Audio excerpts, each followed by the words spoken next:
श्री जतिराजाय विवेकानंद सूरय सच्चित सुखद स्वरूपाय स्वामिने तापहार।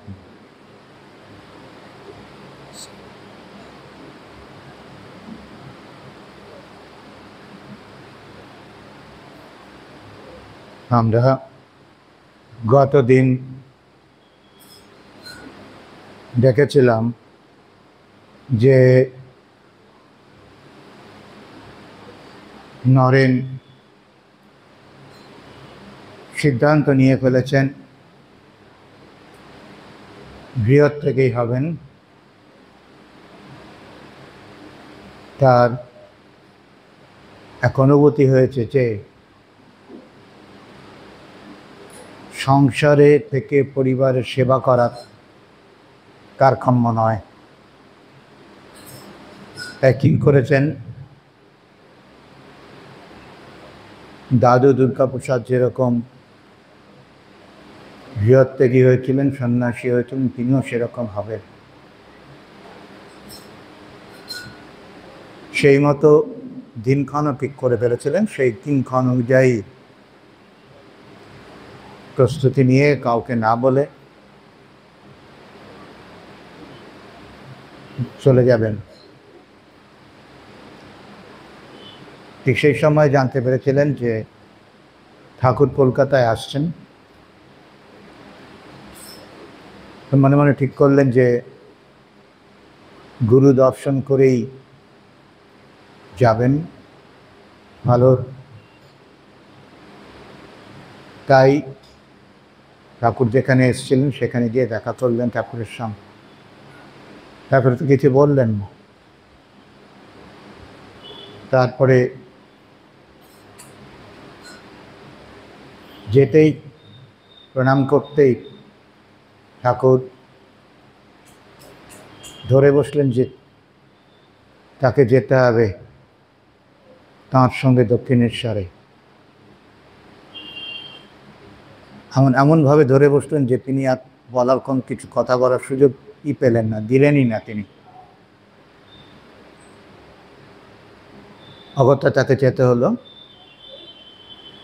তারপরে সে অভাবনীয় ঘটনা ঘটল। ঘটনাটি ছিল যে ঠাকুর ভক্তদের সামনে অস্থি বিসর্জন করতে করতে একটি গান গাইলেন। কথা কহিতে দাঁড়ায়, না কহিতেও দাঁড়ায়, আমার মনে সন্দেহ হয়, বুঝিতে মায় হারাই হারায়।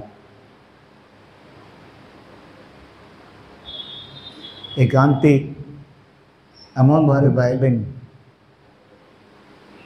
নরের হৃদয় স্পর্শ করল। তিনিও তার আবেগ চেপে রাখতে পারলেন না। তারও চোখ থেকে জল বেরিয়ে এলো। তারপরে একটা ঘরে নিয়ে গিয়ে আলাদা করে তাকে ধরে অস্ত্র বিসর্জন করতে করতে বললেন, আমি জানি তুমি সংসারে থাকবে না, কিন্তু অন্তত আমার জন্য থাকো। মানে হচ্ছে এই যে ঠাকুর আর নরেনের যে সম্পর্ককে কেন্দ্র করে একটি লীলা মানব সমাজের সামনে দৃষ্টান্ত থাকবে এবং মানুষের কল্যাণার্থে সেই লীলার ভাবটি মানুষের হৃদয়কে উজ্জীবিত করবে, অনুপ্রাণিত করবে ঈশ্বরের প্রতি। তাই ঠাকুর তো সবই জানেন এবং তার অবতার রূপে আসার উদ্দেশ্যটাই ছিল এটা।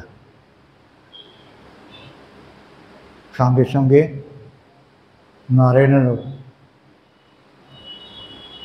তাই সেই একই উদ্দেশ্য জন্মগ্রহণের পেছনে।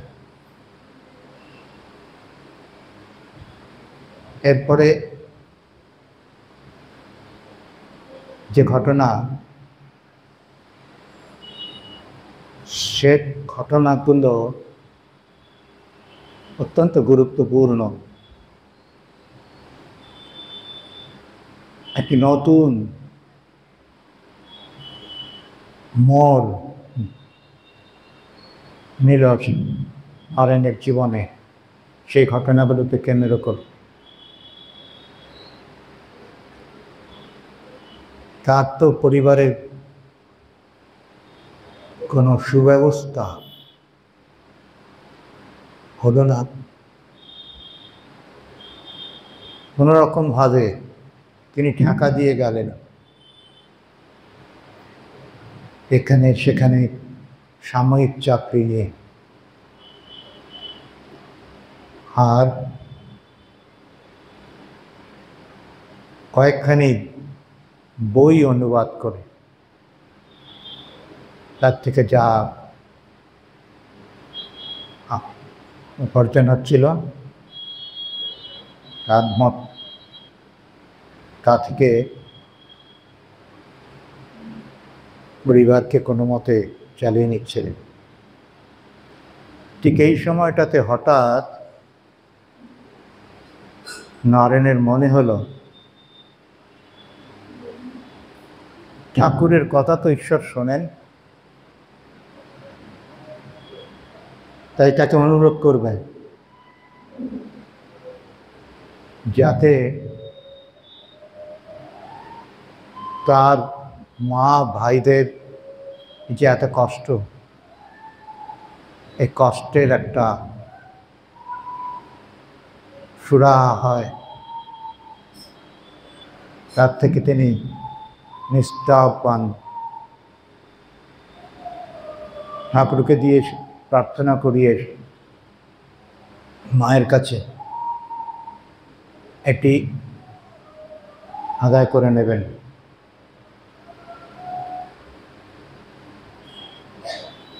যেই না মনে হওয়া তিনি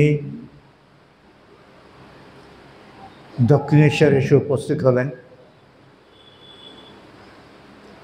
এবং তাকে ধরে বসলেন নাচর বান্দার মতো। বললেন, আপনাকে আমার জন্য মায়ের কাছে বলতে হবে, প্রার্থনা করতে হবে, তাতে করে আমাদের দুঃখ দারিদ্র্যের অবসান পায়। ঠাকুর নারায়ণের কথা শুনে বললেন, আমি ওরকম কথা বলতে পারি না, তুই যা না।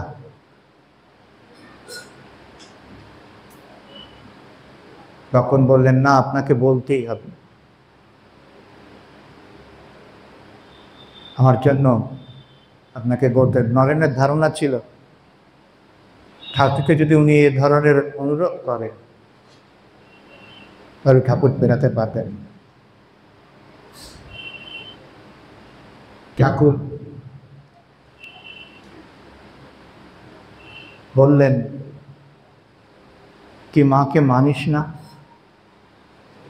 তাই তোর এত দুঃখ কষ্ট। নরেন তবুও ছাড়লেন না, বললেন না আপনাকে বলতেই হবে আমার জন্য, আপনি বলুন, আপনাকে ছাড়বো না। ঠাকুর এত ভালোবাসেন, বললেন ওরে আমি তোর কথা কতবার বলেছি মাকে, নরেনের এত দুঃখ কষ্ট, একটা কিছু করে দাও। তুই মানিস না মাকে? কেন না, আমার কথা শোনেননি। এই বলে বললেন আচ্ছা আজকে মঙ্গলবার, আজ রাতে মন্দিরে গিয়ে এই মার কাছে যা চাইবি মা তোকে তাই দেবে। মা আমার চিন্ময়ী ব্রহ্মশক্তি, ইচ্ছায় জগৎ প্রসব করেছেন। তিনি চাইলে কি আসতে পারেন। কথাগুলো এমনভাবে বললেন ঠাকুর, নরেন্দ্রের ভেতরে গিয়ে বসে গেল এবং একটা দৃঢ় বিশ্বাস যে হয়তো আজকে যদি যান রাতে মায়ের কাছে প্রার্থনা করে মা শুনবেন। ঠিক সেই মতো অপেক্ষা করতে লাগলেন। তাতে প্রথম প্রহর কাটল, তারপরে গভীর রাত এলো। মহানিশায় দৃশ্যটা যদি আমরা ভাবি আমাদেরও মন কেমন হয়ে যায়। সেই কালী মন্দিরে কেউ নেই, সেই চত্বরে শুধু ঠাকুর আর নরেন। ঠাকুর তার নিজের ঘরে, আর নরেন এই মহানিশায় যাচ্ছেন মন্দিরে। গিয়ে উপস্থিত হলেন, কিন্তু যাওয়ার সময় একটি দারুণ নেশা তাকে আচ্ছন্ন করে ফেলল, পা টলতে লাগলো। আর ভাবতে লাগলেন আজ মাকে দেখতে পাবেন, মায়ের মুখনিসৃত বাণী শুনতে পাবেন। তার হৃদয়ে এই কথাগুলো বারবার উঠতে লাগলো। তিনি ভাবতে লাগলেন এগুলো নিয়ে। ভাবতে লাগলেন যখন, তখন তার মন যে উদ্দেশ্যে সেখানে যাওয়া, প্রার্থনা করা,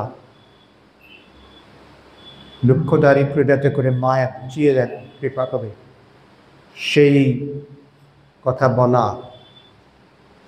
সব ভুলে গেল।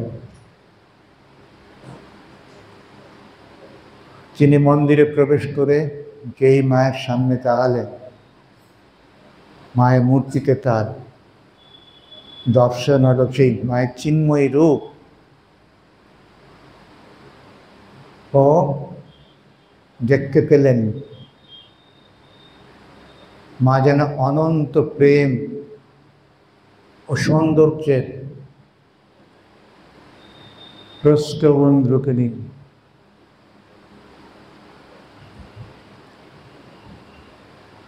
অধিকারী, তাই এটা সম্ভব। বিশ্বাস, যে বিশ্বাসে ঈশ্বর দর্শন হয়,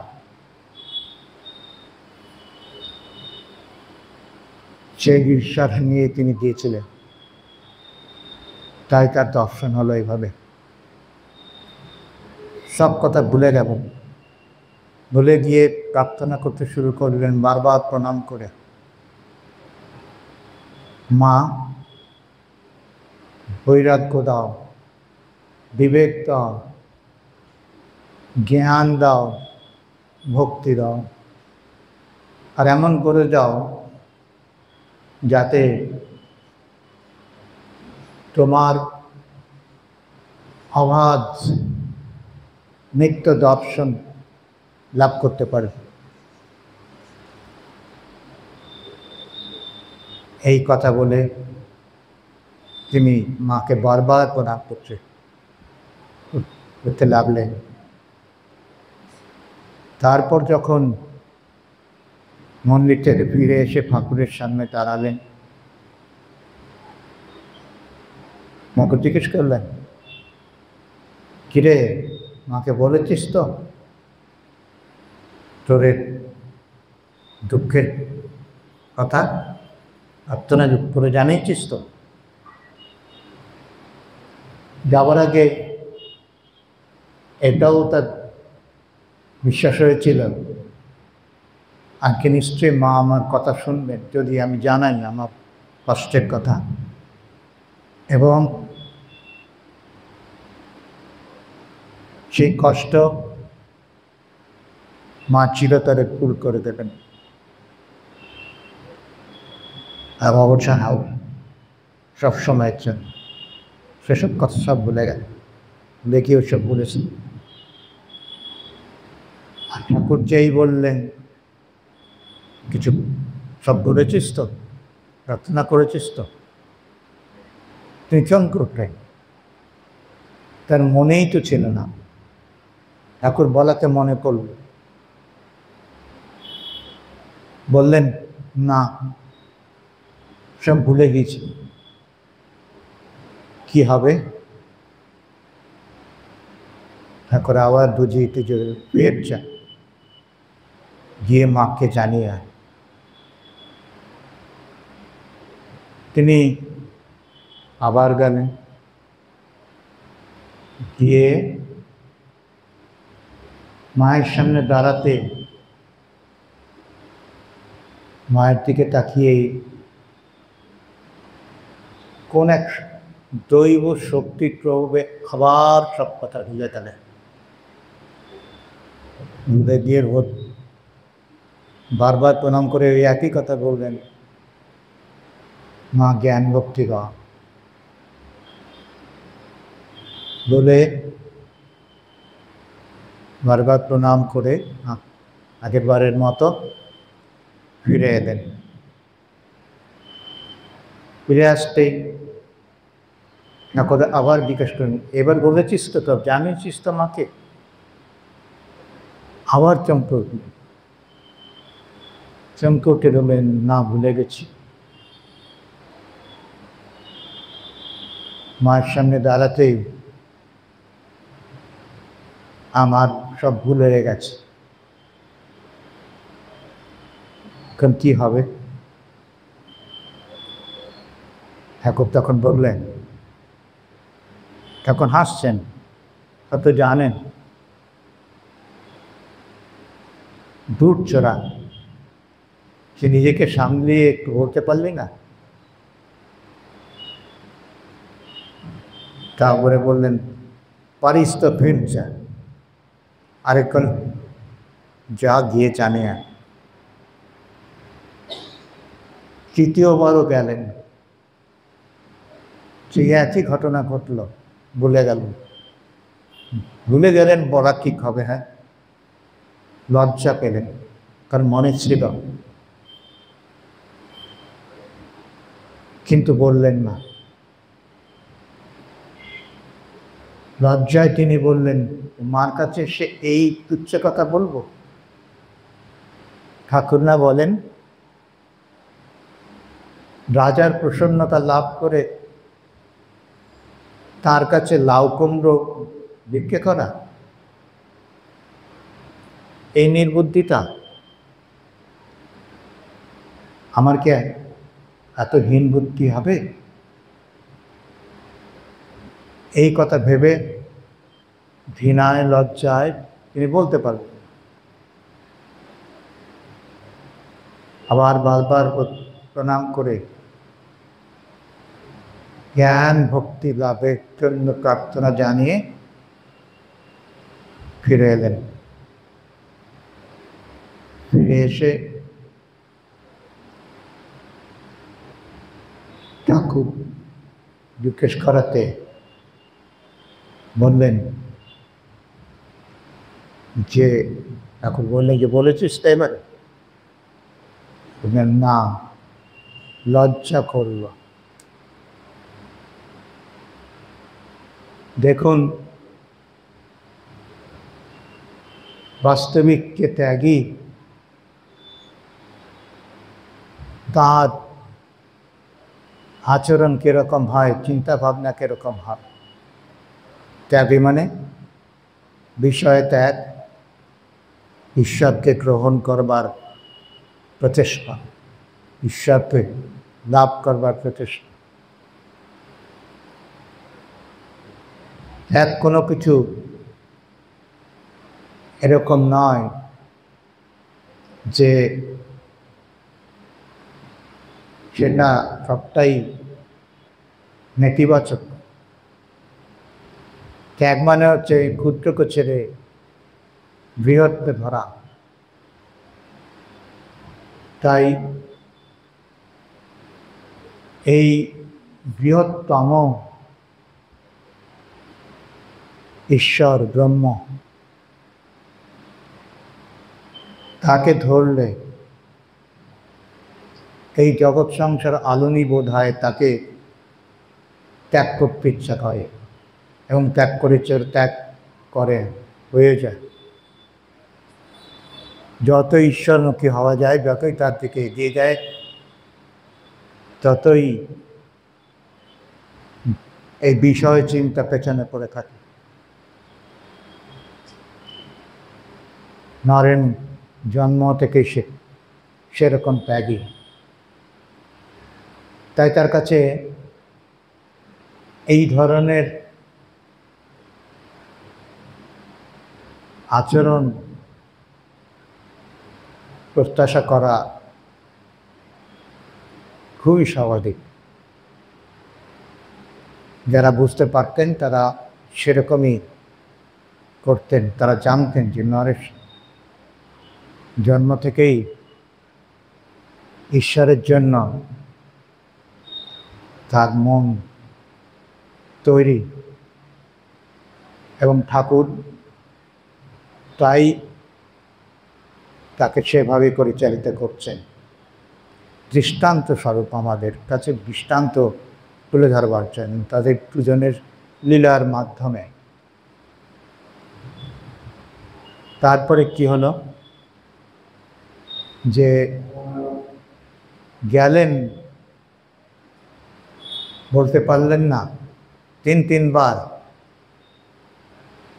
এই প্রশ্নটিও তার মনে জাগলো নরেনের।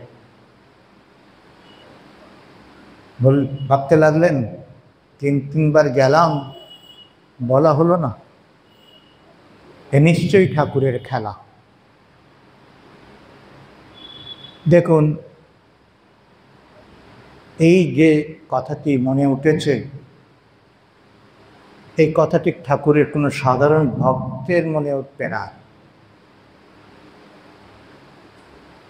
নরেনের মতো ভক্তের মনেই উঠবে, এবং উঠেছিল বলেই শেষ পর্যন্ত তিনি ঠাকুরের ভাবের ধারক বাহক হতে পেরেছিলেন এবং পৃথিবীময় সেই ভাবকে ছড়িয়ে দিয়েছিলেন। তো সঙ্গে সঙ্গে যে মনে উঠল এই কথাটি, তখন তিনি ভাবলেন মাকে বলতে পারেনি। এইখানে একটি অদ্ভুত চিন্তা নরেনের মনে জেগেছিল। মা কালী আর ঠাকুর আলাদা নন। এবং সেই কথা নিশ্চয়ই তার মনে এমন দৃঢ়ভাবে উদিত হয়ে তার হৃদয়কে দূরে বসেছিল। তিনি সেই বিশ্বাস নিয়ে ঠাকুরকে বলবেন, আপনাকে বলতে হবে যে আমার মা ভাইয়েদের এই দুঃখ কষ্ট থাকবে না, আপনাকে। এই প্রসঙ্গে বলি, অনেক পরে নিবেদিতা স্বামীজিকে একটা ইন্টারভিউ করেছিলেন। তার বর্ণনা আমরা নিবেদিতা লেটার্সে পাই, নিবেদিতার নিজের কথায়। একেবারে সোজাসুজি প্রশ্ন করেছিলেন, শ্রীরামকৃষ্ণকে কালী অবতার? স্বামীজি উত্তর দিয়েছিলেন, হ্যাঁ। এই সূত্র ধরে এগিয়ে গিয়ে যদি আমরা বোঝবার চেষ্টা করি তাহলে বুঝতে পারব এই সত্যটি ঠাকুর তাকে উপলব্ধি করিয়েছিলেন এইভাবে, যে ঘটনাগুলো ঘটছে এখন।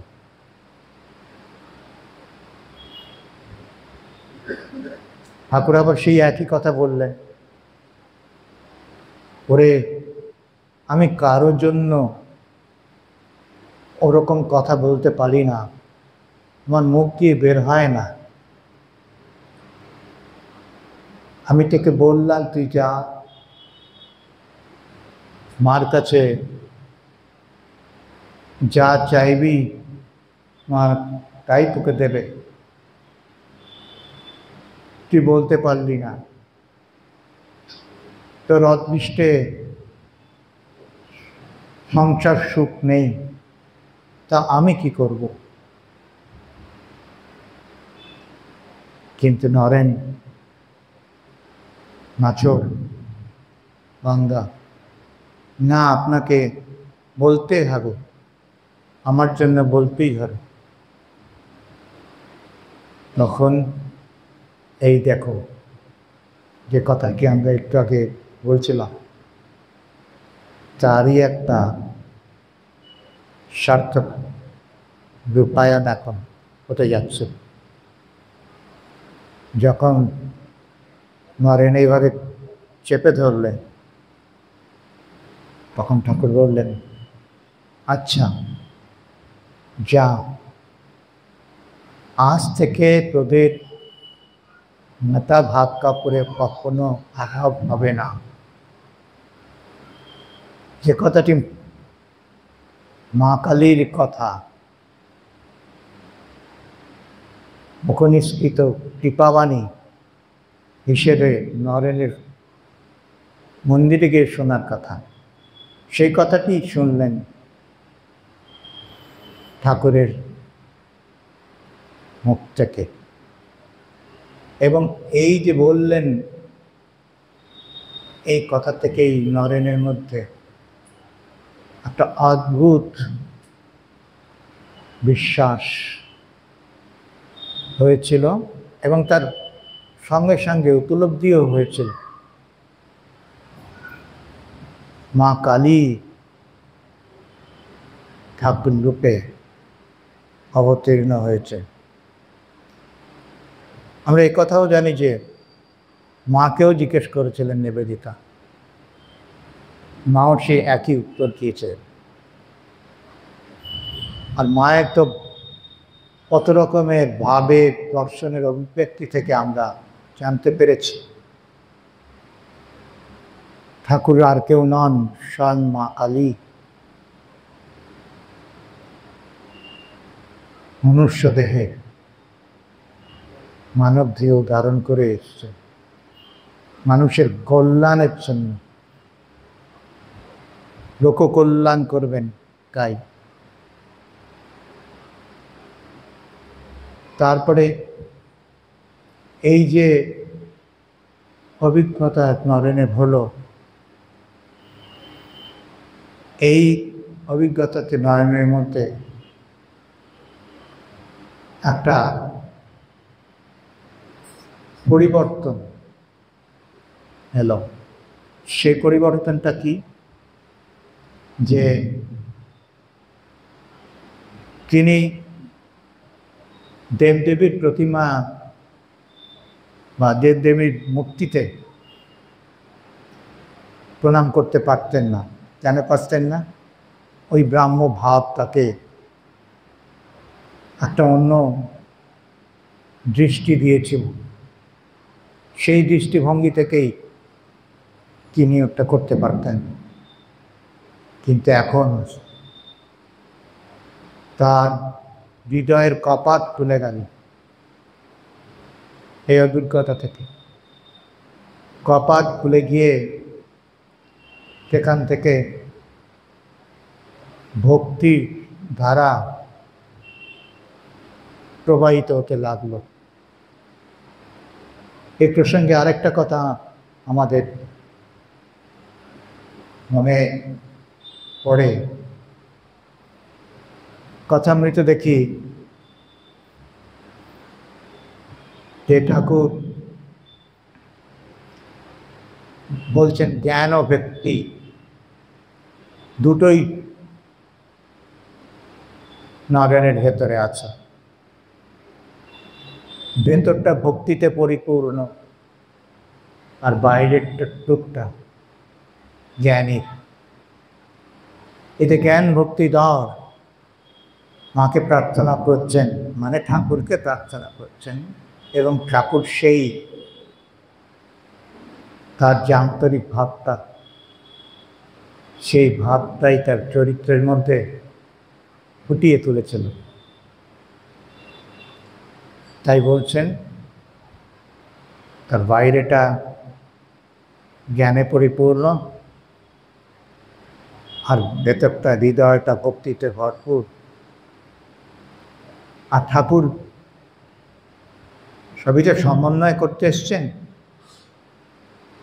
তাই জ্ঞাননিষ্ঠা ভক্তির কথা বিশেষ করে বলেছেন এই যুগের জন্য।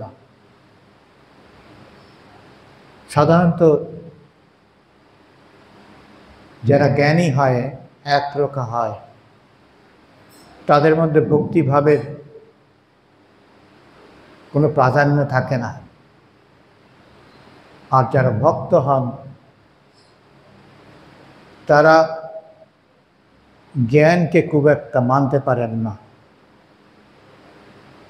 বলে তারা সেটাকে উপেক্ষা করে। কিন্তু ঠাকুর তা না, ঠাকুরের মধ্যে সব কিছু সমন্বয় ঘটেছেন। আমরা বলি ব্রহ্ম বা আত্মা, পরমাত্মা, তার মধ্যে সব বিপরীতার্থক বিষয় সহাবস্থান করে। যেমন আমরা জানি যে যেখানে আলো আছে সেখানে অন্ধকার নেই, যেখানে অন্ধকার আছে সেখানে আলো নেই। কিন্তু ব্রহ্মের ক্ষেত্রে এই ধরনের তত্ত্ব, জাগতিক তত্ত্ব সত্য না।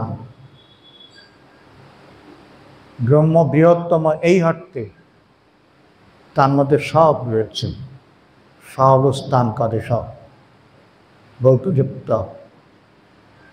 এই বৈপরীত্য সহাবস্থান ঠাকুরের মধ্যেও ছিলেন।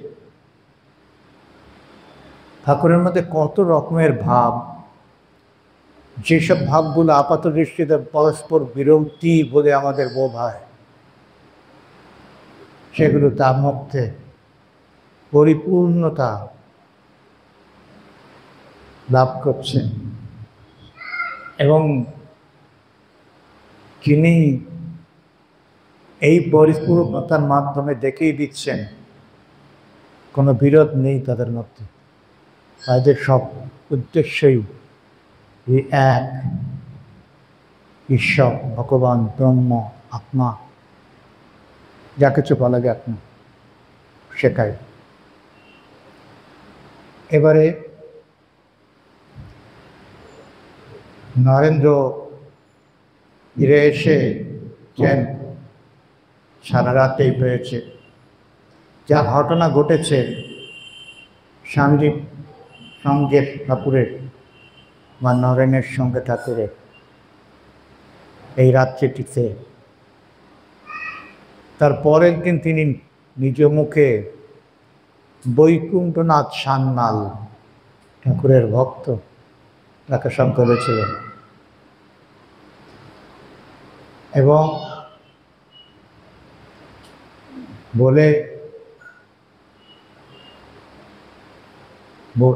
বলে তাকে শুনিয়েছিলেন যে কালকে সারা রাতের ঘটনা কি হয়েছে। বৈকুণ্ঠকে বললেন, নরেন তখন ওই দক্ষিণেশ্বরের দক্ষিণ পূর্ব বারান্দায় ঘুমোচ্ছে। ওরে, এই ছেলেটি খুব ভালো, আগে কালী মানত না, কাল রাতে কালী মেনেছে। কাকে বলেছিলাম যে মার কাছে গিয়ে দুঃখে কষ্টে পড়েছে, তাই বলেছিলাম মার কাছে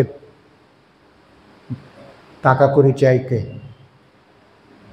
যাতে তার মা ভাইয়ের একটুখানি সুরা হয়, দুঃখ দারিদ্র্যের অবসান ঘটে।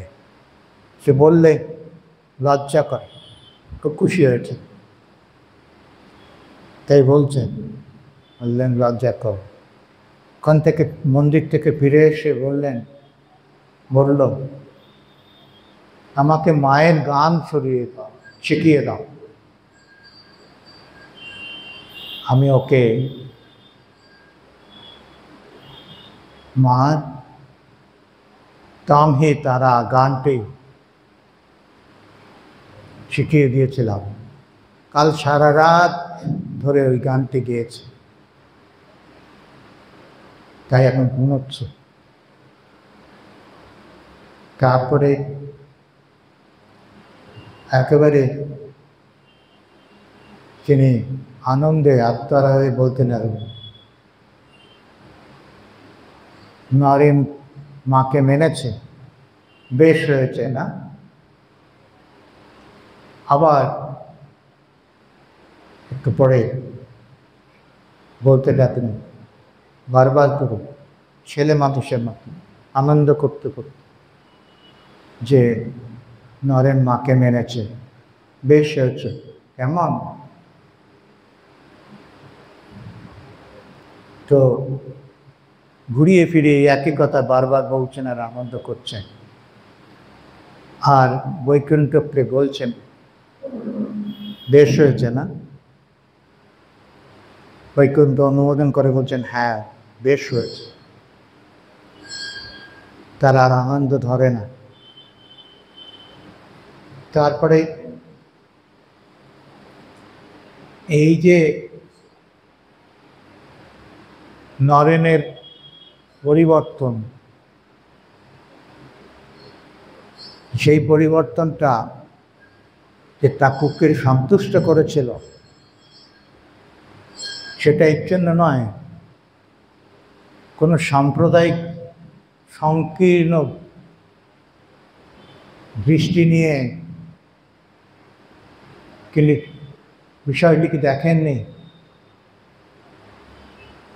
একজন মেধাবী পৃথবিত্ত ব্রাহ্ম যুবক প্রতিমাতে পুজো করছে, এইটে ওই রকমভাবে তিনি বিচার করেন।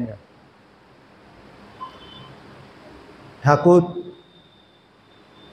ব্রহ্মজ্ঞানে আরূঢ় ছিলেন। তিনি বিশ্বাস করতেন না যে কেবলমাত্র চোখ বন্ধ করে ভগবৎ সাক্ষাৎকার হয়। চোখ খুলে হয় না। তিনি দেখিয়েছিলেন যে সারা বিশ্ব জগৎ সবকিছু ব্রহ্মময়। ইতি মার্গে তিনি সাধনা করে,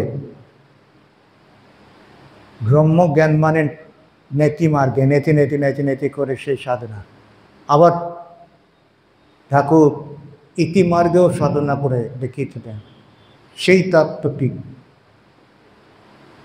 তিনি উপলব্ধি করেছেন, পরিজ্ঞাত হয়েছেন। সর্বং খলু ইদং ব্রহ্ম, সর্বং খল্লিদং ব্রহ্ম। এবং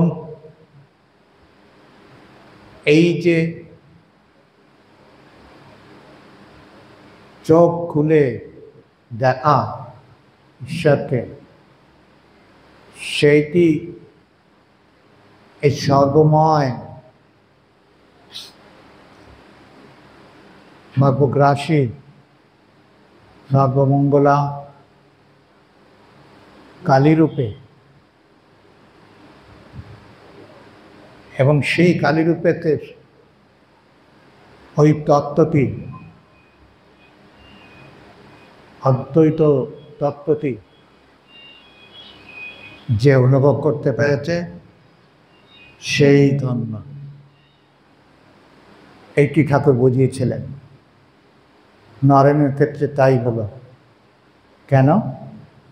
সেই যে প্রথমে যখন এলেন স্পর্শ করাতে অদ্বৈত অনুভূতি হয়েছিল, এখন এই মা কালীর মূর্তিতে, চিন্ময় মূর্তিতে এই সর্বগ্রাসী সর্বমঙ্গলা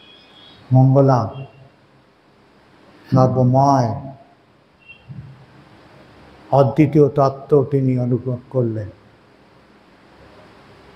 তাই সেই সময় সমাধিতে তার যে উপলব্ধি হয়েছিল, সেই উপলব্ধি এই কি বুদ্ধিত অবস্থায় তার জীবনে হলো।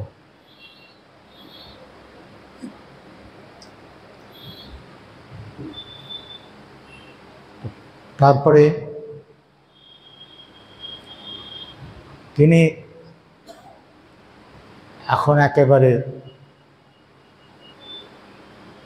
অন্য প্রকৃতির হয়ে গেলেন।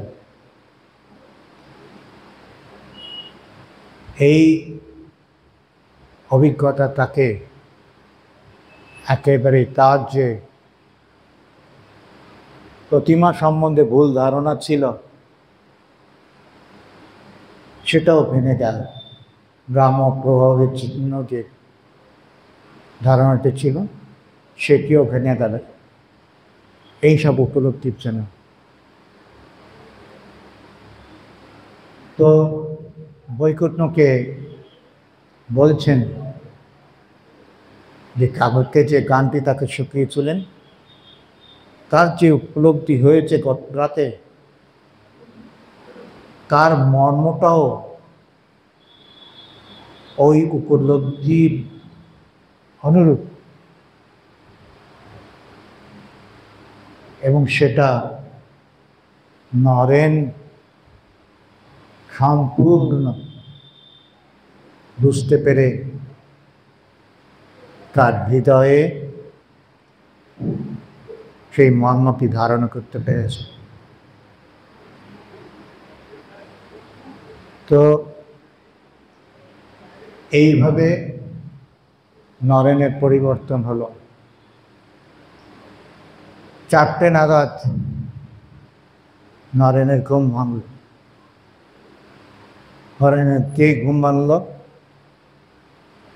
ঠাকুরের ঘরে এলেন। ঠাকুরের ঘরে আসতেই বসতে ঠাকুর নরেনের গা ঘেঁষে বসলেন। এমনভাবে বসলেন যেন একেবারে কোলে বসে পড়ল। কোলে বসে পড়ে পরপর নিজের শরীরের এবং নরেনের শরীর থেকে বলতে লাগলেন, এটা আমি, এটাও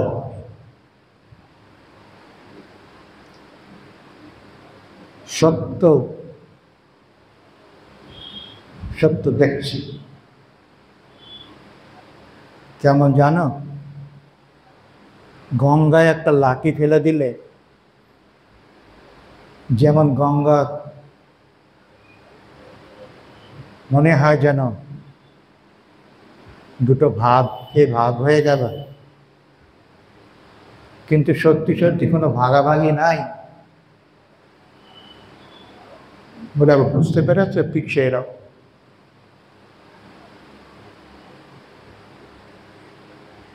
তারপরে বললেন, হঠাৎ করে তামাক খাবো।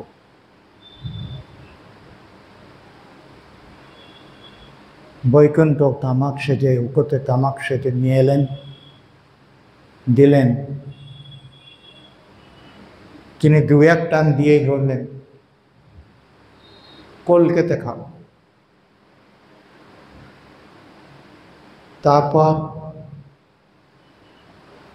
কলকেতে দু চারবার ধূমপান করে নরেনের দিকে কলকেটি মুখের দিকে নিয়ে গেলেন নিজে হাতে, বললেন, খা খা, আমার হাতেই খা। নরেন সংকুচিত হলেন, দ্বিধাগ্রস্ত হলেন, এটা কি করে সম্ভব। কিন্তু ঠাকুর ছাড়লেন না, তোর তো বেশি হীন বুদ্ধি বলে একমের মুখে চেপে ধরলেন। যখন কলকাতে ধূমপান করে মানুষ, আপনারা হয়তো লক্ষ্য করেছেন যে বুড়ো আঙ্গুল এবং তার পরের আঙ্গুলটিকে গোল করে নিয়ে তার ভেতরে ঠোঁটটা বসিয়ে তারপরে ধোঁয়া তার, তো সেইভাবে নরেনকেও টানতে বলবেন। নরেন অগত্যা দু এক টান দিলেন, তারপরে আবার সেইভাবে ঠাকুর কলকাতে তার নিজের মুখে এনে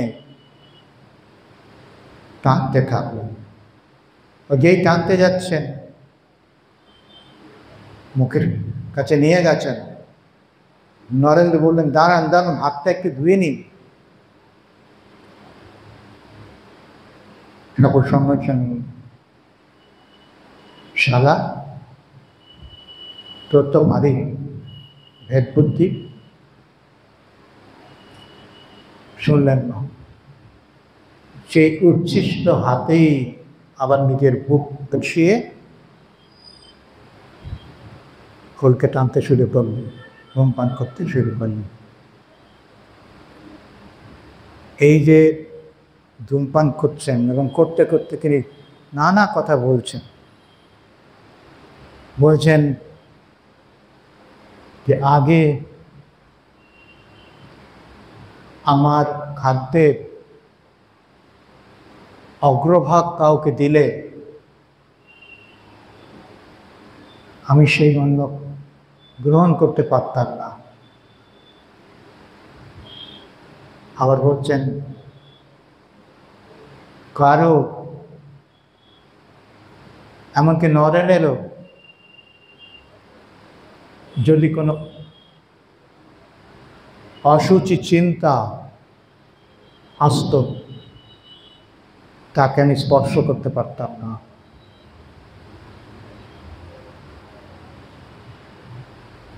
কি বোঝাতে চাইছেন সে কথাগুলো তো, যে নরেনের ক্ষেত্রে ছাড় তিনি কতটা দিয়েছেন এবং কেন দিয়েছিলেন সেটার বলার অপেক্ষা রাখে না। তার ক্ষেত্রে সব কিছুই অসাধারণভাবে করা কাপড়ে, তার ধাপ আলাদা। ঈশ্বর কোটি, ঠাকুর বলেছেন ঈশ্বর কোটি মানে সেও ঈশ্বরের অবতার, এবং তার জন্ম হয় অবতীর্ণ করেন লোক কল্যাণের জন্য। তাই নারায়ণের ক্ষেত্রে এইসব কোনো বাধ্যবাধকতা নেই, যেটা আমরা পরে দেখব আরো বিস্তারিতভাবে। তারপরে রাত 8টা নাগাদ কারা বৈকুণ্ঠ, নাকসান্নাল, নরেন ঠাকুরের কাছ থেকে বিদায় নিয়ে কলকাতার দিকে রওনা হয়ে গেল। এটার সঙ্গে আরেকটা কথা বলি, এই বৈকুণ্ঠনাথ সান্যাল অনেক পরে, ঠাকুরের তখন শরীর ছিল না, তিনি গৃহত্যাগী হয়েছিল। স্বামীজির চিঠিতেও সেই উল্লেখ পাবে। গৃহত্যাগী হয়ে তিনি সন্ন্যাস নিয়ে যে নামটি ধারণ করেছিলেন, তার নাম, সে নামটি ছিল স্বামী কৃপানন্দ। যাক, আজকে এখানেই শেষ করি, পরের দিন দেখব কি হয়। পরের দিন বলতে হয়তো আমি জানি না, আগামী মাসে হবে না হয়তো ক্লাস পাঠ, আবার নভেম্বরে আমি থাকবো না। এই পাঠে দিন দেখা হবে হয়তো অবশ্যই ডিসেম্বর আপনাদের সঙ্গে। এর মাঝে পুজো আছে, বিভিন্ন আছে। আমি একটু প্রতি বছর এই সময়টাতে পুরীর সাথে আমাদের একটি কেন্দ্র আছে, খুব সুন্দর বিশাল জায়গা, গাছপালা, খোলা মেলা। সেখানে আমার বন্ধু, ওখানকার সেক্রেটারি, তিনি আমাকে নিয়ে যান, ছাড়েন না, আমার কথা শোনেন না। প্রতিবারই হেলথ কনফারেন্সে আসেন, তারপরে আমাকে সঙ্গে করে নিয়ে কিছুদিন রাখেন, তারপর আবার লোক দিয়ে আমাকে ফেরত পাঠান। আপনি হয়তো অনেকে জানেন যে আমি দৃষ্টিশক্তি হারিয়েছি মাত্র 5% দৃষ্টি আছে, ফলে আমার পক্ষে একা চলাফেরাতে সম্ভব নয়। সেটা নিয়ে এত সহানুভূতি সহ আমাকে এই কৃপাটি করেন, তাতে আমারও ভালো লাগে, এত আন্তরিকতা। তাই আবার সে ডিসেম্বরে হয়তো আপনাদের সঙ্গে দেখা হবে এই পাঠে।